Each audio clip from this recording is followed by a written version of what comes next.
Helen. She's saying she's zooming from physio, so she won't put her video on. Very committed, Helen. So this is the last time we're going to be talking about nutrition, hopefully, ever. And fortunately for us, next week or next fortnight, we go on to much more interesting topics. I think we're on coagulation and hematology, which is definitely my jam.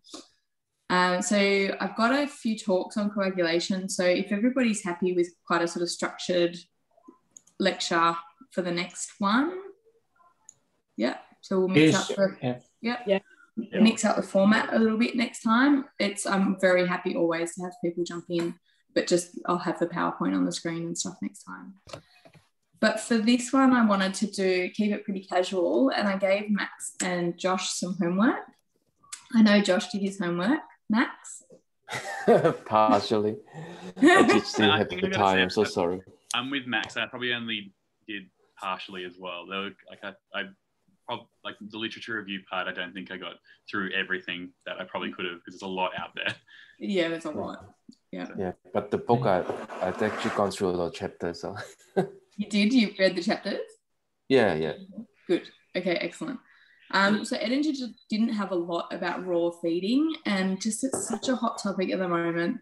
And I reckon once a day at least I'm talking to people who are doing raw feeding, and I don't know enough about it to give them advice about raw feeding specifically, but nutrition, like giving them alternatives and stuff.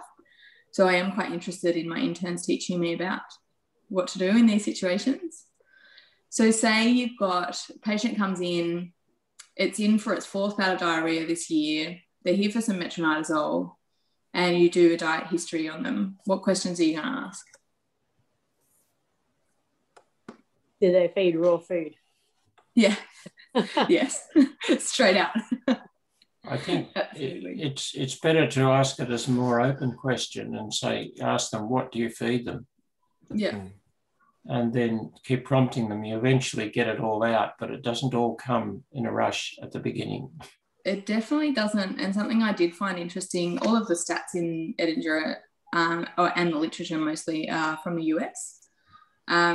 But people who raw feed rated veterinarians as very untrustworthy with regards to nutritional advice. So the people who are raw feeding are people who have done their own research. They feel knowledgeable on the topic, and vets who don't agree with them, they're just going to discount their opinion. So they're even harder to win over, I think, or to get your advice to stick. So yes, raw feeding, good question. Any other questions? So this is a 4-time over diarrhea patient where we diet history wise, we want to cast a pretty broad net and work out what antigens they're being exposed to and stuff. Yeah, like any changes in diet or dietary trials previously. Yep. Those kind of things. If they feed them scraps, like do you get any scraps from the table? What kind of scraps? Yep. If it's a regular scavenger, the dog is observed to scavenge on or off leash. Yeah. Like lizards. You've had it? Eating lizards. Eating lizards, yeah. I was actually going to say lizards and mice. Like there's a mice and rat plague at the moment. There's probably going to be animals out there who are chowing down. Mm. Is the relevance of lizards because of salmonella? And toxo? No, probably not toxo. But yes, salmonella and E. coli, I think. Right, okay. Are there tapeworms come through? Oh, I can't remember now. Were there paratenic hosts for things like that? Usually offal, like the transmission pathway between dogs and livestock is usually offal, or roux, like uncooked roux. Yes, or pig is another one I've struck. Pig shooters. But we had a cat that used to hunt, and we discovered he was hunting lizards, and he would occasionally get spirometra and become ill with it. Wow. I didn't even know we had that in Australia. Was it? Well, He this did. fella got it. Yeah, I definitely Yeah. identified it. Yeah, wow. Is this in Wagga or rurally? No, this was in St Ives. Wow. That's amazing. Cool. But certainly infectious diseases. So so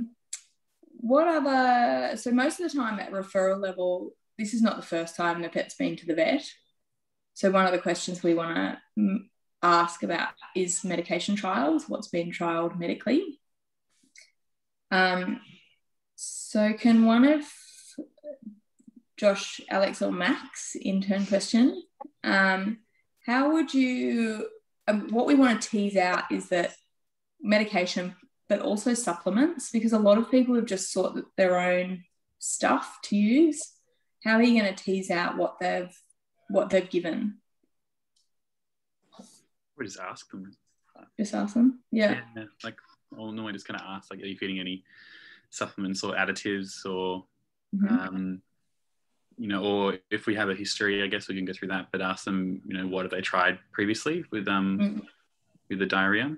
Like often I guess they'll have multiple doses of metronidazole with maybe a procolin thrown in, that kind of thing. Yeah. I find clients are often quite keen to tell you about the supplements that they give because they're like, turmeric is so great, and they want to tell you all about the amazing things that they've learned from their one Facebook situation that they read in this book. So I've never found an issue getting it out of them. They're so quick to tell you. Interestingly, when you do read on turmeric, it is quite useful under certain circumstances. It's just surprising, some of these old things, how our previous generations used them but didn't know why they worked. And then, of course, we got better stuff and forgot about them. Another example I've come up with there off diet is triple dye. What's triple dye? It's they used to use it as an antiseptic, and my father used to use it for mouth ulcers. And it is quite antiseptic, and it's a non-antibiotic. And it's used orally for diarrhea? No, nothing to do with diet. No, this is for cutaneous use. Oh, right. It's not mercurochrome, is it? No, but that might be one of the dyes in it. There's 3 dyes in it. Gentian is one of them. I know. I don't know what the other 2 are. Oh, interesting. That's a bit off subject, but you know, the ancients weren't stupid, and sometimes it's just worth looking at some of these things because they're now being found to have some activity in certain directions. Yeah. I agree with Alex that most of the time clients are quite forthcoming with supplementation, but I've got, like, there's a subset of clients that don't trust vets, and they're there because they don't have any other option. They've tried everything else themselves, and they feel like they're going to be judged by telling you what they've been doing. And the particular one that I would like to know whether they've tried or not is CBD, the cannabis oils. And a lot of people won't be forthcoming about that because they've acquired it by slightly dodgy means and things. So definitely worth throwing it out there directly with an open mind and non-judgmental voice. The other thing I've done there, because I've seen cases that I was quite sure were cannabis overdose, and they had said nothing, and then I assured them that the consultation was confidential, and it was actually legally required to be confidential. I could not disclose even to the police what they tell me legally, and then they'll come out with it. Yeah. But they came out with it eventually, that they'd made marijuana cakes and the dog got into them. Yeah. Confirm my diagnosis. Yeah. That makes it a lot easier if they just tell you what's going on with the dog. All right. So say this client says, I've been doing I switched to a raw food diet after the first 2 bouts of diarrhea, and it fixed the diarrhea. What's going to, so the client is currently feeding raw food. What sort of workup do you now want to do for your diarrhea dog? We're thinking that the diarrhea is now resolved, then it doesn't have recurrent diarrhea. Currently got diarrhea. Oh, it does have it again. It's on its 4th bout of diarrhea in the last year. Yeah. And after the 2nd bout, they started raw feeding on the advice of a friend. Which seems, I guess I'd be looking at what the change of protein was, because it might be that it was a hypoallergenic diet for that dog. It didn't have the allergen initially responding to, and then it's got some sort of foodborne illness from the raw food potentially. Yeah, so we could have 2 completely different processes. Good. And sort of investigation-wise, what would your sort of ideal workup be in this patient?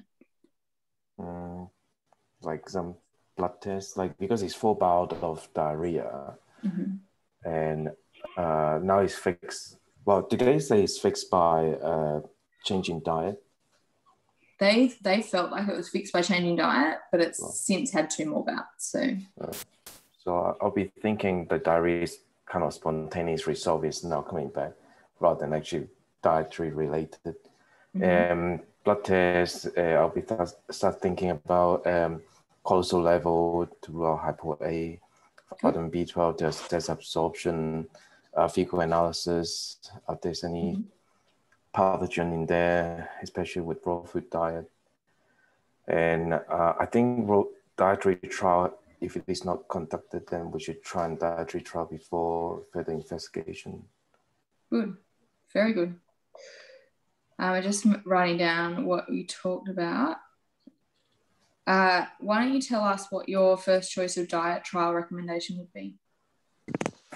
I think diet trial, I'll be giving owner choices like something that they've never exposed to, like a novel protein. I think most of the commercial food are chicken-based.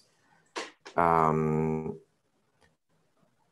I'll be questioning what sort of raw food that they've been giving. I think raw food, it's like from J is more risky. So I'll say maybe cook the raw food and see if they can tolerate the diet. But the fact that it had 2 more bowel diarrhea with that raw food, then I would say that protein may not be suitable for the dog.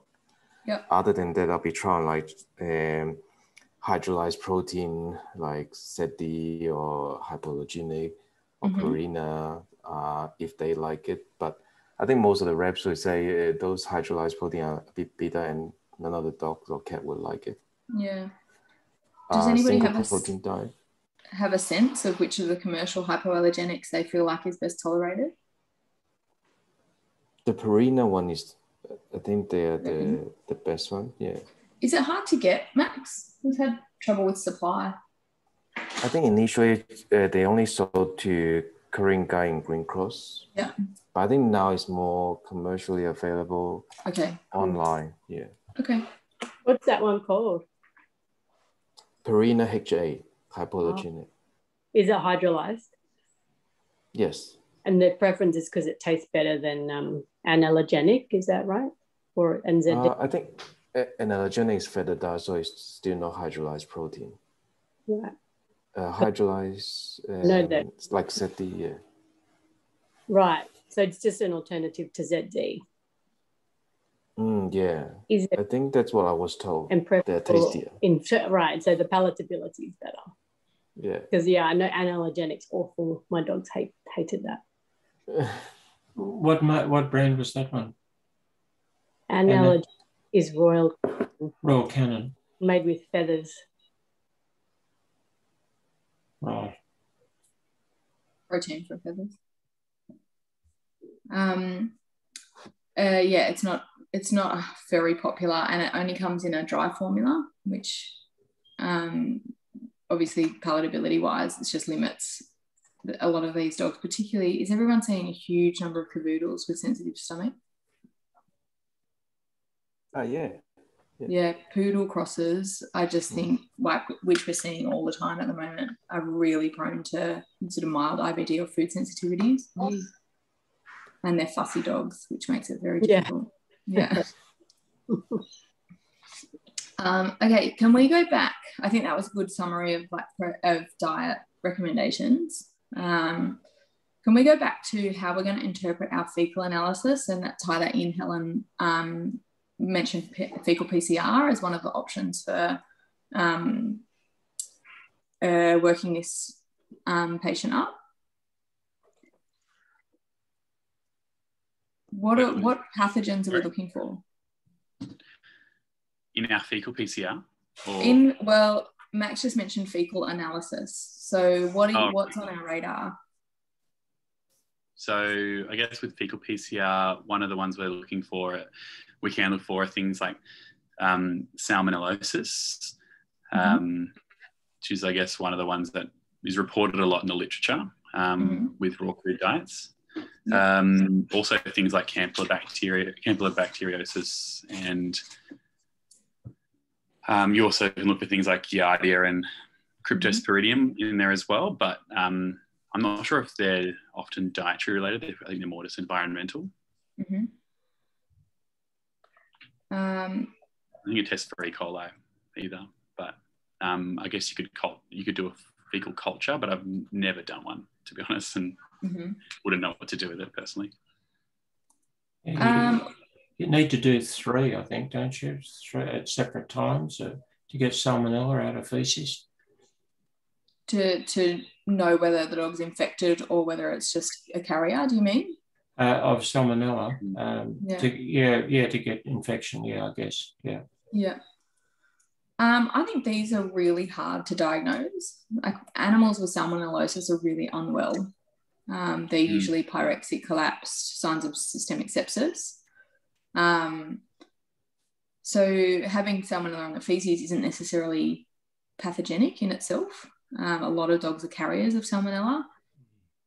So this dog is fed raw food.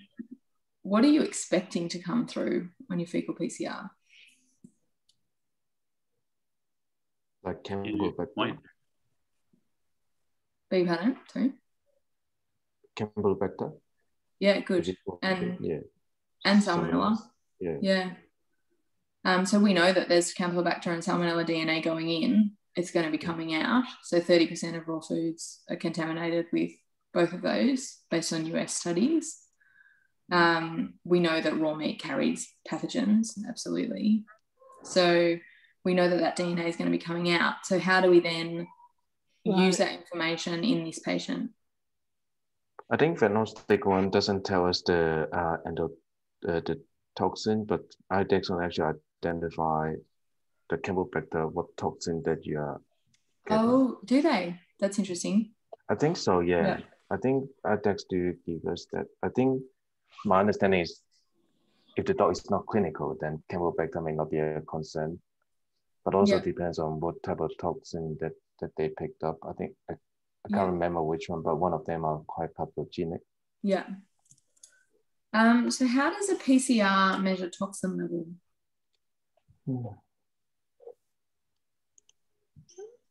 I think it's qualitative. It's this high or low range. And they measure a few different toxin types, subtypes. I thought that was for Clostridial toxin, actually. I haven't seen Campylobacter toxin level. Me neither. But I don't run my PCRs through IDEX, so I'm not sure. But certainly Clostridial. Yeah, I was confused. Was it Clostridial? Okay, that makes sense. No, I can't remember. Yeah, I need to find that again. Yeah. So this is pretty controversial, actually. I'm glad you raised the sort of idea of the toxin level. So what is a PCR detecting? What in like genetics? Yeah, exactly. So does a toxin have genetics?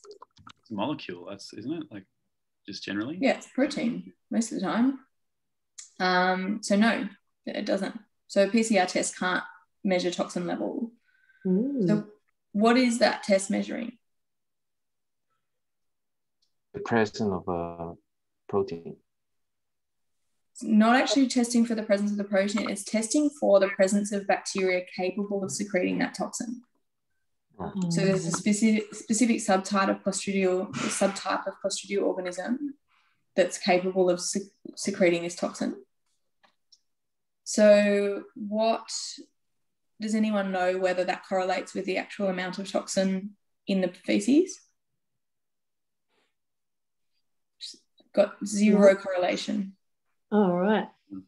Yeah. So we sort of talk about this low range, high range Clostridial toxin. It's not actually the toxin that they're measuring. It's the capability of secreting the toxin. And it's not got any correlation based on the studies I've read. And if anybody's read anything more recently, happy to be corrected. But that can be quite a misleading test in that you often sort of say, okay, well, it's Clostridial overgrowth, I'm going to use metronidazole. But actually it's probably not. Right. So what are we going to do? We've got this patient comes back positive for salmonella on our fecal PCR. While we're waiting for the fecal PCR, our dog is now asymptomatic on procolon. What are we going to do with that information? Nothing. If it is asymptomatic, I think I'll ignore it. Ignore it? Yeah. Clinically, I'd ignore it as well. There's no way I'm going to treat for salmonellosis in this dog. What are you going to do? What are you going to tell the client, though? Because they're waiting for these results because they're very interested. I'll say it could be from the raw food that you've been given. Yeah, same. And would you tell them anything about zoonotic risk? Yeah. Oh, yeah. Yeah. So I actually think the main purpose in many patients of the Salmonella and Campylobacter measurements are using it as ammunition to stop people from raw feeding. So I've got a chat from Helen. Oh, she said exactly the same as me. If you're having a hard time convincing a raw food client to get to transition, and she said, oh, what you said. So particularly people, because often it's sort of people with families and things, and sometimes it's young kids in the household, and sometimes, kids are licking the dogs and stuff. I'm sure that happens in other people's houses as well as mine.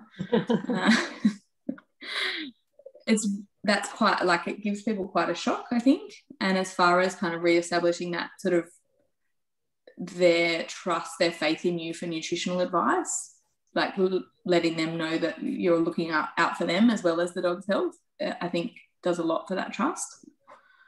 So sometimes I just say to people, just cook the food, like just chuck it in the microwave for 5 minutes and then let it cool down and then feed it. If you really want to feed a diet that's composed of that stuff, that's fine.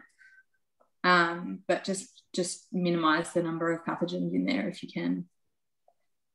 I can tell you, if it's of interest, I can give you two anecdotes about salmonella affecting animals and humans. Mm-hmm. One was when I was doing my residency, we had an outbreak of it in the hospital. I tracked it down to a dog in a certain cage that was, when a dog was admitted to or a cat, they were put in the one cage and they stayed in that cage all the time. But anyway, they tracked it down to this dog that was a carrier and infected a number of other animals in the hospital, but also people as well. There were some of the staff were off sick with it. And, and one I think one of the residents was really sick. Then the other example was when I had a practice at Riverston, I had a vet working for me who used to get rescue kittens that often had diarrhea. And of course we tracked down the usual coccidia, but they still had diarrhea and they were coccidia negative. We couldn't find any. One of them died, or maybe it was nearly dead, and I deaded it and sent the guts off for histopath. And it came back that the appearance of the gut was suggestive of salmonella, which is not a culture positive, of course. And what this vet used to do was, once we got these kittens better, more or less, they'd go to a pet shop. And couple of the staff in the pet shop had gut problems. Wow. And I didn't say anything. Perhaps I should have, but we just stopped doing it then. Stopped taking in waif kittens. Yeah. Because it infected our whole cattery with coccidia as well. Yeah. And until we started cleaning all the things in really hot water, we didn't get rid of it. Because it's not susceptible to antiseptics. No. And it's obviously a delicate conversation to have when you're talking to a client. Do you have any diarrhea? Like, you know, that's not my place to ask, but just mentioning that, this is potentially something that can go between the animal and humans in the household. So keep an eye out for any symptoms and maybe mention it to your doctor. That's interesting, because I don't hesitate to ask them if there's any family members that are unwell. Yeah, that's a nicer way to put it than specifically asking about diarrhea, but much more tactful in your concept than me. Have I given you the shits? Yes.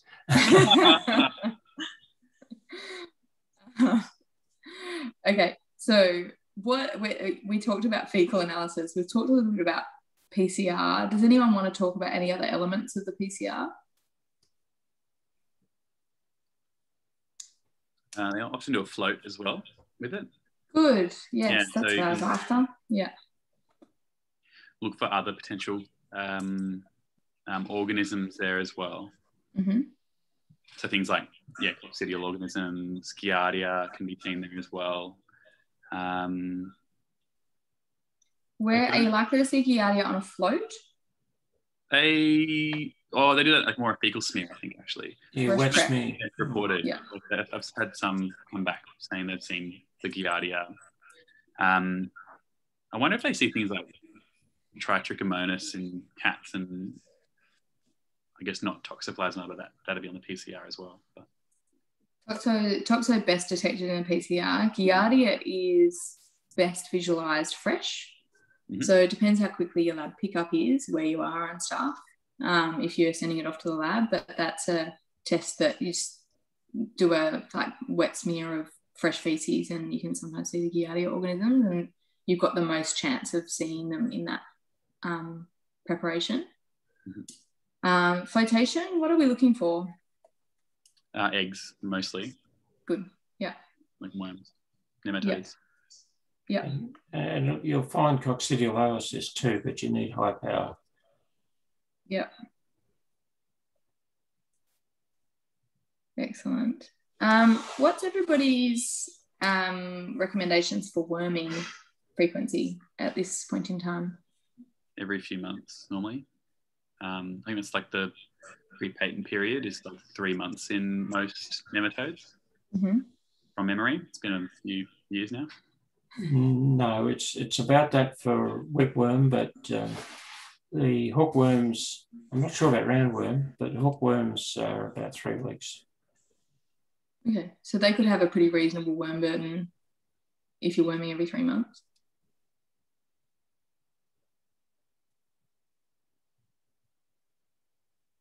The only worms I've seen, haven't seen roundworm for a long, long time.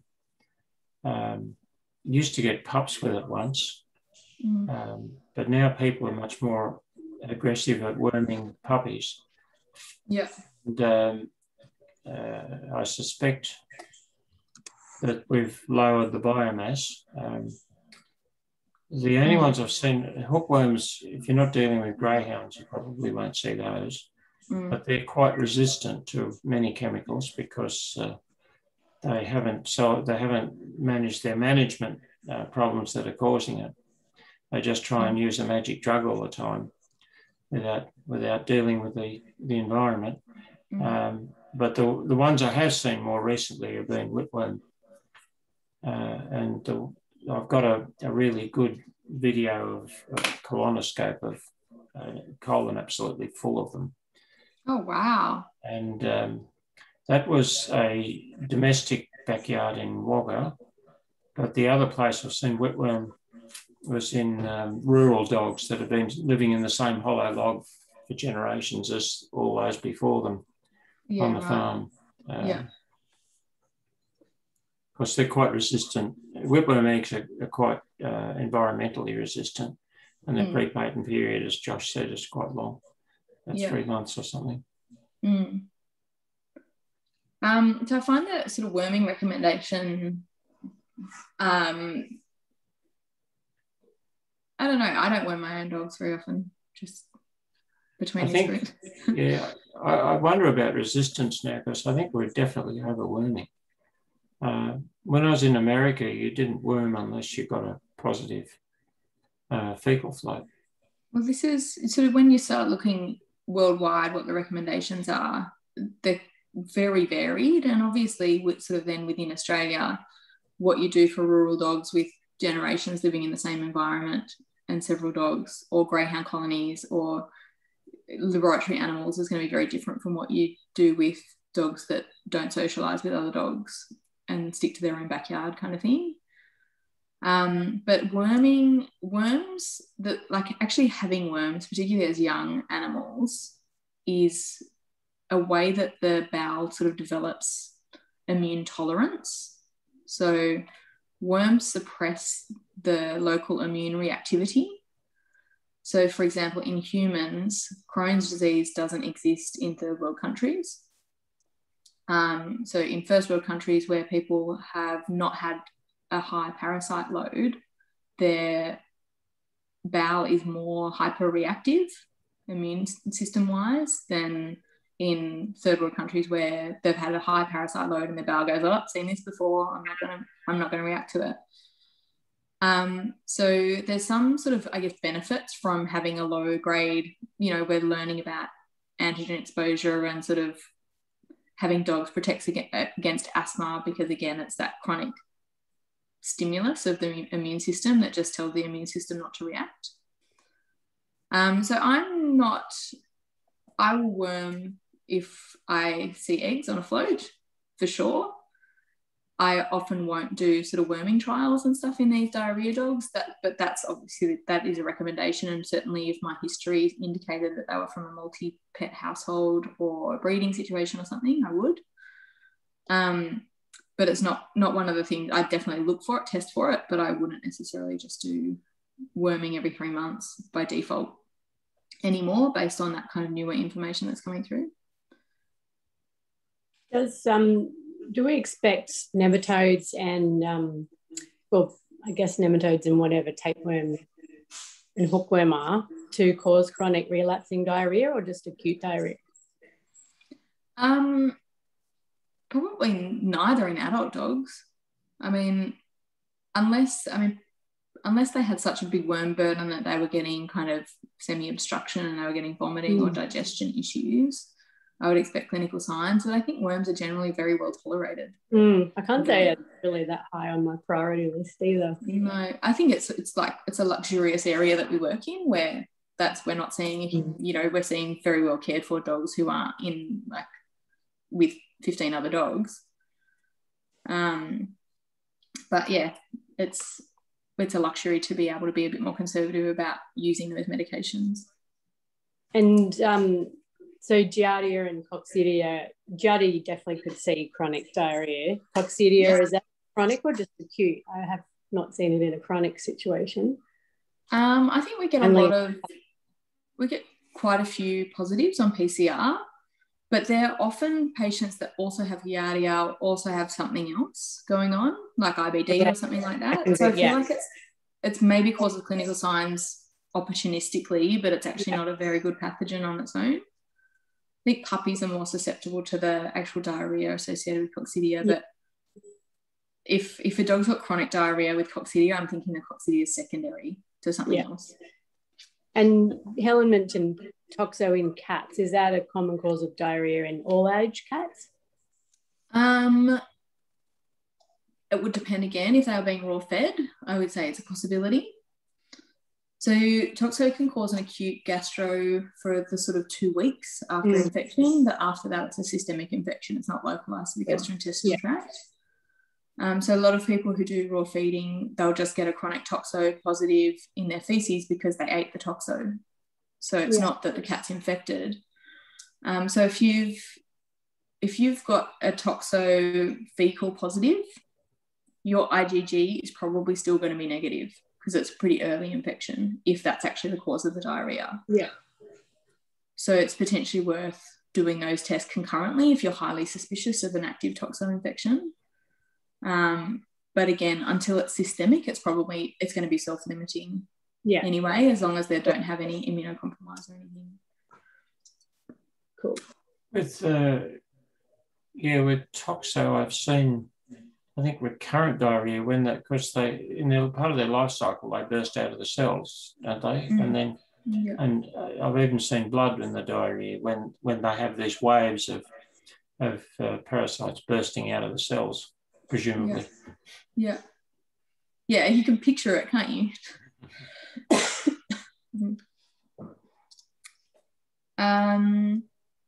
Anything else on the PCR we want to talk about?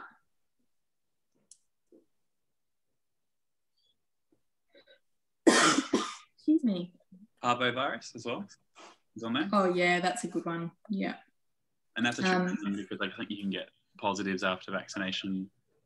How long after vaccination? I feel like it's like 3 weeks, but I can't remember. Yeah. So I think you're right. I think it's like 18 days or something like that.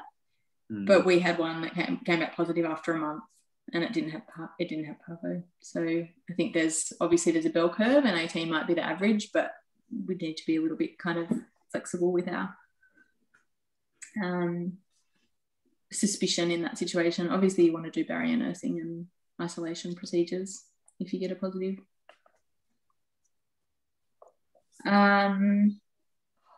Was there anything else you guys came across that you wanted to cover with your raw food? Like, what is the kind of stance of the governing bodies, like the ABA and the AVMA, on raw feeding?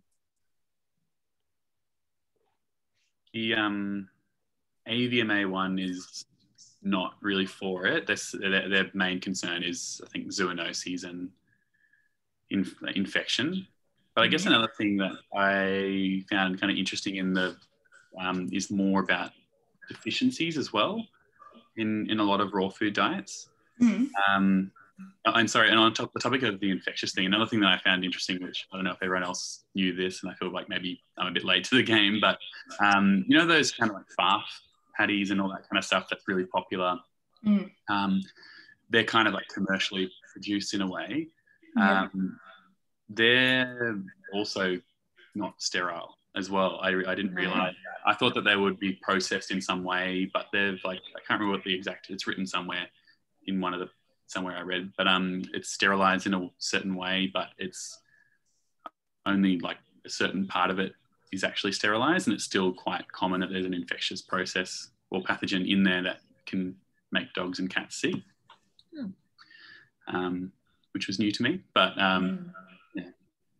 So freezing, because I think a lot of them are frozen, and then freezing will kill some of the organisms, but not all, I guess. I don't know that. Sorry, I missed what type of food that was, Josh. Like those like commercially produced raw diets, like barf, and like those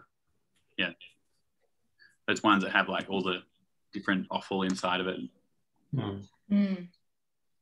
They, on that packaging, it says, so I went and did a little bit of a recce to the pet shop to look at these diets, and it says that the method of freezing kills 99% of pathogens, or the method of processing kills 99% of pathogens, which is very misleading. So the papers on the contaminants in these, I mean, listeriosis, which is a really serious threat to pregnant women. I mean, it's something that's the reason why you can't eat soft cheeses or pre-prepared salads and things like that in women. 30% of these diets are contaminated with listeriosis, or 35%. It was absolutely huge. And people just get it out with their hand, put it in a dog's bowl, the dog licks their faces, you know, it's such a high risk.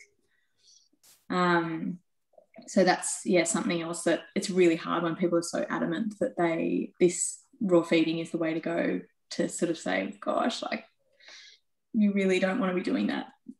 What does listeria do to pregnant women? Like, does it kill the baby? It causes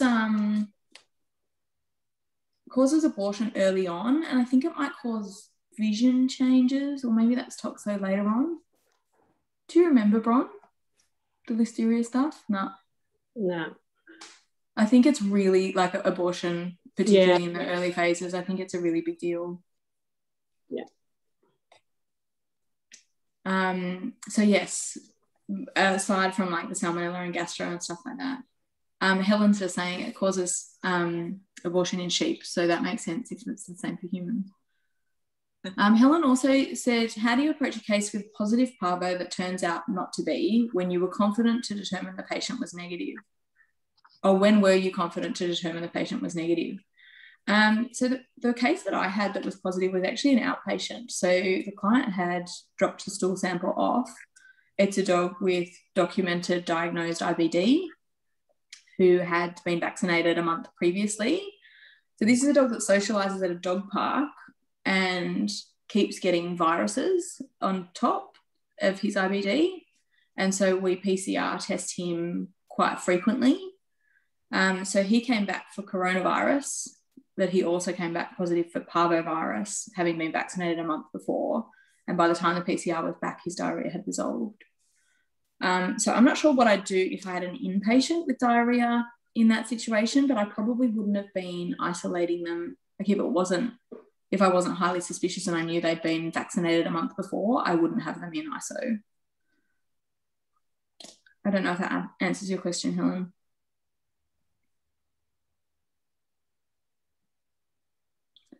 I found. So what? Oh, sorry. I was going to say, what about nutrition? These raw food diets nutritionally? Most of them are imbalanced and inadequate. Yeah, for sure. What are the most common deficiencies?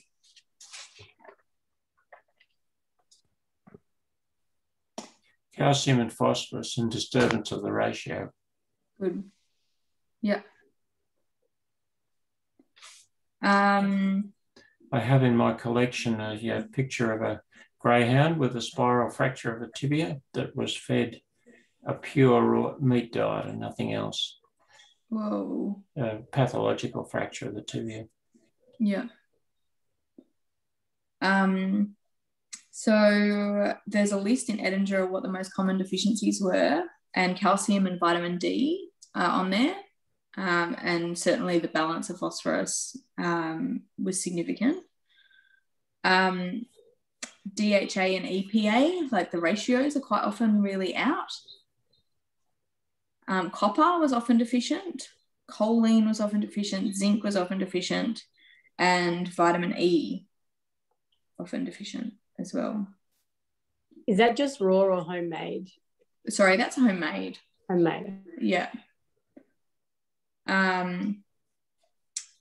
With raw food, because it's often quite meat dense, the calcium is the biggest concern. And there's quite a few now case series coming out in the literature of calcium deficiencies and, like Jeff said, fractures and things resulting resulting from food. Sorry, Siri wanted to weigh in. She's talking to me still. She's listening. So they're all sort of, I guess, things to be on the radar. Did you come across anything else in your research of the nutritional impact of raw feeding specifically? With raw minces and stuff in particular, it was also interesting, especially when you're doing like a home cooked formulation, that there's variation between meat products as well. So you're not going to get the exact same nutrition each time you're preparing an assumed recipe. It's going to be different each time. So you can get like higher phosphorus, lower calcium in those kind of meat mixes, which makes it more complicated. Yeah, absolutely. And what do we think is the sort of time frame where an unbalanced diet is acceptable? So say you want to do a single protein source diet trial to determine whether there's like a protein allergy or something, a true protein allergy to food. In an adult dog, a couple of months. In a puppy, very, very short amount of time, I think. The younger I agree. The worse it would be to restrict it. Yeah, I agree totally. So I wouldn't do a home cooked diet in a puppy just because the impact is so high potentially. But in an adult dog, particularly if they can vary the kind of vegetables and stuff that they're putting in so that we're getting vitamins and minerals and stuff, single protein source, but vary the carbohydrate and mineral and vegetables.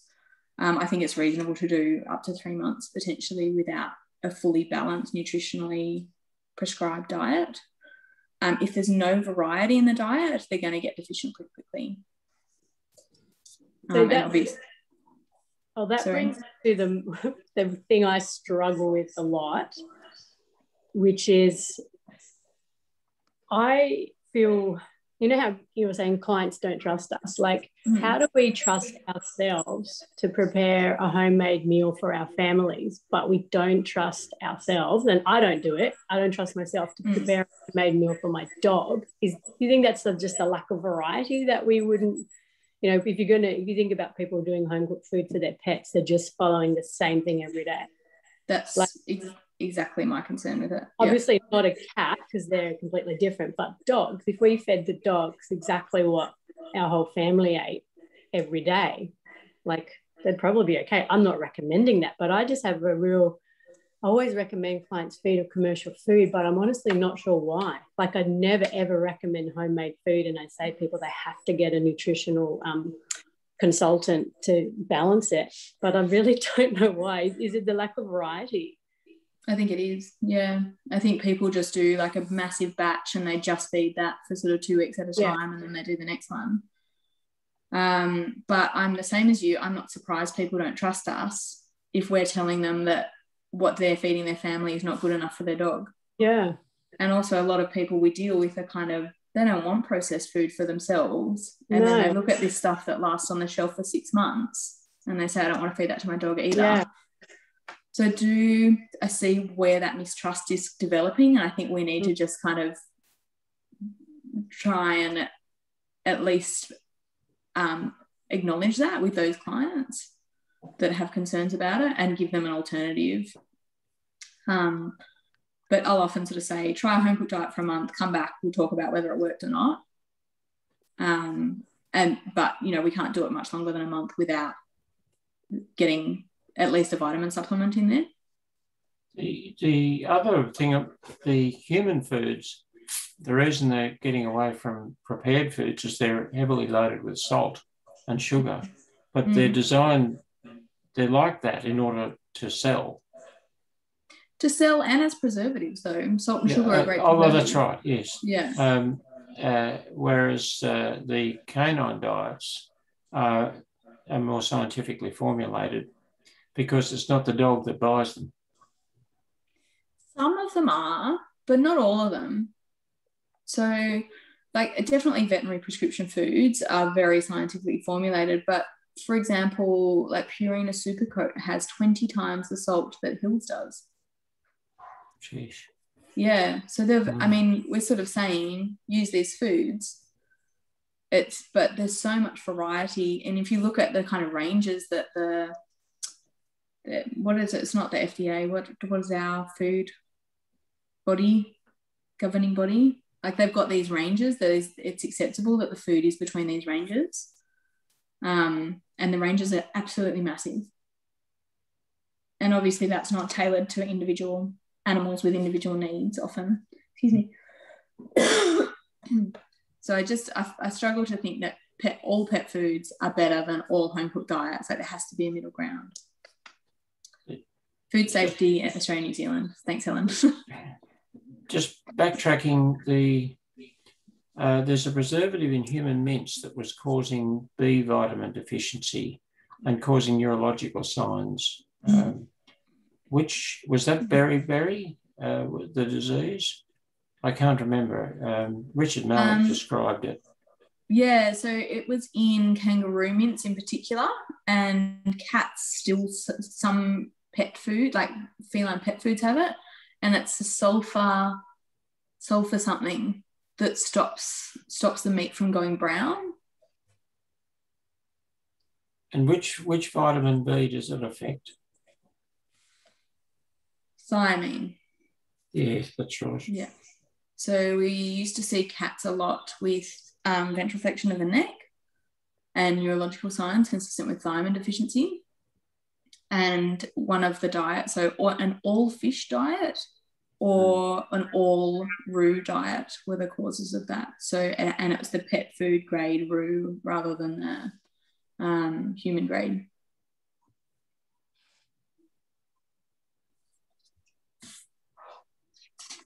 All right, we've only got a few minutes left. Was there anything else on raw unconventional diets that anybody else wanted to discuss? Keto diet and intermittent fasting. For personal use or?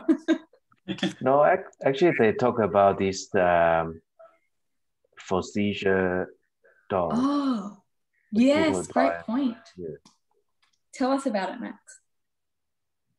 Well, I was just reading it this morning. Adding like medium chain triglyceride diet in a diet can help with some dog that with seizure that resistant to anti-epileptic medication. Mm-hmm.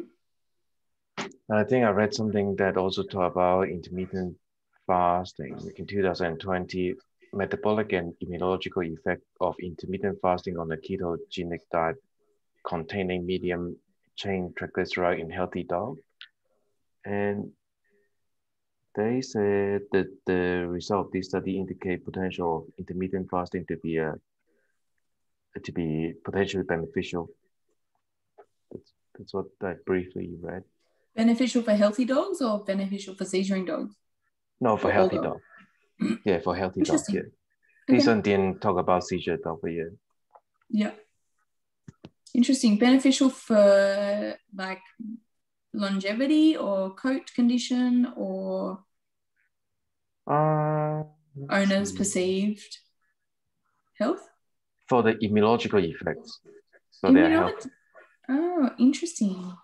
Yeah. Which leads us nicely onto the last chapter in the nutritional section, which is delayed dying, increased lifespan, increased insulin sensitivity, reduced ischemic tissue damage, delay onset of the neurodegenerative disease, and improved neural repair following injury. Wow, that's awesome. Can you send us that study? Yeah. Thanks, Max. That's great. So the last chapter in this was the impact or the interaction between immunology and nutrition. So essentially the two big things that I thought were really interesting in here is the impact that starvation has on immune function. Oh, thanks, Max. That's great. So Max has just posted a link to that article or abstract in the chat section if anybody wants to click on that and open it up for their viewing pleasure. So this chapter talked about the impact of starvation on immune function. Can anyone who read it remember what impact starvation has? Suppressing immune system because it's lack of glucose and glutamine. Yep. That needed for leukocyte. Leukocyte function. Yeah, absolutely. So I thought that was really interesting. Like the main nutrients that are needed for leukocyte function, so particularly macrophage phagocytosis, are glutamine and glucose. And when they are deficient, we see deficiencies in that innate immunity.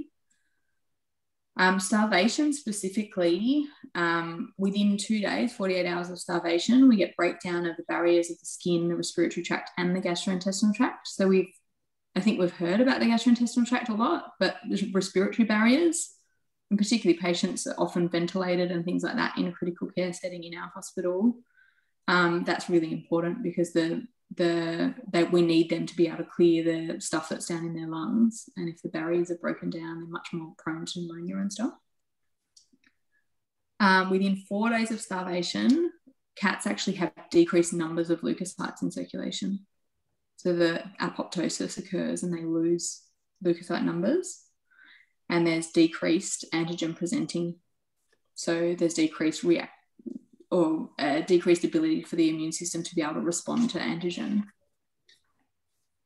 And that's all, interestingly, mediated by leptin, which we talked about when we talked about satiety.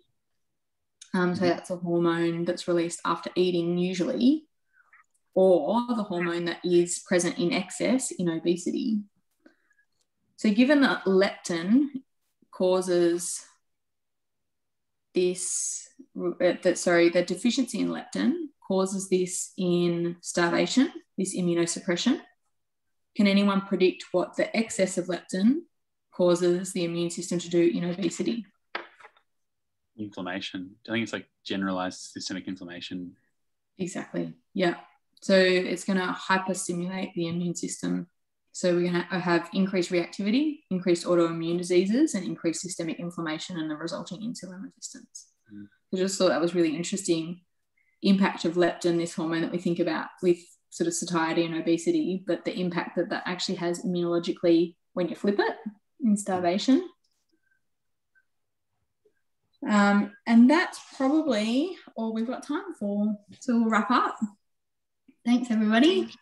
Thank you so much, Anna. That was in one fortnight, we'll do something much more interesting than nutrition. Exciting. Thanks, everyone. Thanks, guys. Thanks for doing your research, guys. That was great. Thank you. See ya. Okay, See bye. you. Bye. Bye.